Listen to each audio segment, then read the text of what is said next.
ನಮಸ್ಕಾರ. ಇವತ್ತು ಏನಾಗ್ತಿದೆ ಅಂತ ಹೇಳಿದರೆ, ದಿನಕ್ಕೊಂದು ಸಂಘಟನೆಗಳು ಹುಡ್ತಾ ಇದೆ. ರಕ್ಷಣಾ ವೇದಿಕೆ, ಕರ್ನಾಟಕ ರಕ್ಷಣಾ ವೇದಿಕೆ, ಯಾರನ್ನು ರಕ್ಷಣೆ ಮಾಡ್ತಾರೆ ಅಂತೇಳಿ ಗೊತ್ತಿಲ್ಲ. ನಾರಾಯಣಗೌಡ್ರೆ ದಿನಕ್ಕೊಂದು ಗೊಂದಲದ ಹೇಳಿಕೆಯನ್ನು ನೀಡ್ತಾ ಇದ್ದೀರಿ. ಶಿವಾಜಿ ಮಹಾರಾಜರ ಬಗ್ಗೆ ಮಾತಾಡ್ತೀರಿ. ಇಂಥ ಪಕ್ಷಕ್ಕೆ ಓಟ್ ಹಾಕಬೇಕು, ಇಂಥ ಪಕ್ಷಕ್ಕೆ ಓಟ್ ಹಾಕಬಾರ್ದು ಅಂತ ಹೇಳ್ತೀರಿ. ಎಷ್ಟು ಸರಿ ಇದಲ್ಲ? ಓಟ್ ಹಾಕುವಂಥದ್ದು ಅವರವರ ವೈಯಕ್ತಿಕ ವಿಚಾರಗಳು. ಈ ಬಗ್ಗೆ ನೀವು ತಾಕೀತು ಮಾಡೋದು ಸರಿಯಲ್ಲ. ನಿನ್ನೆ ನಿಮ್ಮ ಸಂಘಟನೆ ಸಂಚಾಲಕ ಅಂತೆ ತುಳುನಾಡಿನ ಬಗ್ಗೆ, ತುಳುವಿನ ಬಗ್ಗೆ ಅಸಭ್ಯವಾಗಿ ಮಾತಾಡಿದ್ದಾರೆ. ತುಳುನಾಡಿನ ಬಗ್ಗೆ ನಿಮಗೇನು ಗೊತ್ತಿದೆ? ತುಳುನಾಡಿನ ಬಗ್ಗೆ ಮಾತಾಡಲಿಕ್ಕೆ ಇವರ ಅಧಿಕಾರ ಕೊಟ್ಟವರು ಯಾರು? ತುಳುನಾಡಿಗೆ ಅದರದ್ದೇ ಆದ ಒಂದು ಇತಿಹಾಸ ಇದೆ, ಹಿನ್ನೆಲೆ ಇದೆ, ಪಾವಿತ್ರ್ಯತೆ ಇದೆ.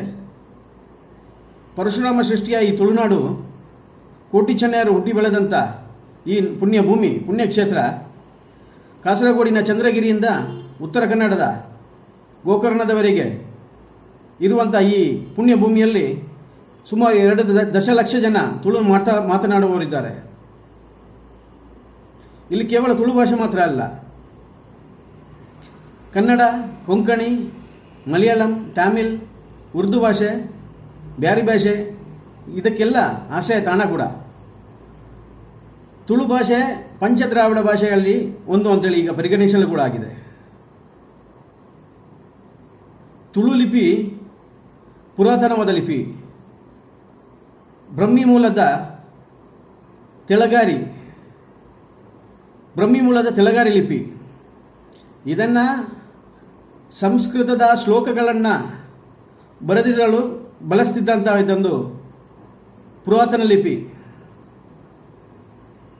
ತುಳುನಾಡಿನ ಬಗ್ಗೆ ಅಸಭ್ಯವಾಗಿ ಮಾತಾಡಲಿಕ್ಕೆ ನಿಮಗೆ ಯಾವುದೇ ಒಂದು ನೈತಿಕತೆ ಇಲ್ಲ, ಅರ್ಹತೆ ಇಲ್ಲ. ಸಂಘಟನೆಗಳು ಬೇಕು. ಸಂಘಟನೆಗಳು ಸಮಾಜವನ್ನು ಒಡೆಯುವಂಥ ಕೆಲಸ ಮಾಡಬಾರ್ದು. ಸಂಘಟನೆಗಳು ಸಮಾಜವನ್ನು ಕಟ್ಟುವಂಥ ಕೆಲಸ ಮಾಡಬೇಕು. ಯಾಕೆ ನಿಮ್ಮ ಸಂಘಟನೆಯ ಘಟಕಗಳು ಇಲ್ಲಿ ತುಳುನಾಡಿನಲ್ಲಿ ಇಲ್ವಾ? ನಿಮ್ಮ ಸಂಘಟನೆ ಸದಸ್ಯರನ್ನು ಕೂಡ ಇದೇ ರೀತಿ ಅಸಭ್ಯವಾಗಿ ಪರಿಗಣಿಸ್ತೀರಾ ನೀವು?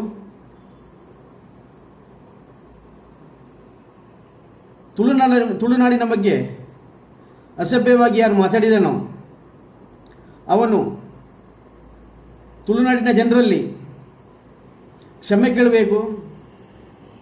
ಇಲ್ಲ ಅಂತ ಹೇಳಿದರೆ ಮುಂದಿನ ದಿನಗಳಲ್ಲಿ ಹೋರಾಟಗಳನ್ನು ನೀವು ಎದುರಿಸಬೇಕಾಗುತ್ತೆ. ನಿಮ್ಮ ಬಗ್ಗೆ ಗೌರವ ಇದೆ, ಆ ಗೌರವವನ್ನು ನೀವು ಉಳಿಸ್ಕೊಳ್ಬೇಕು.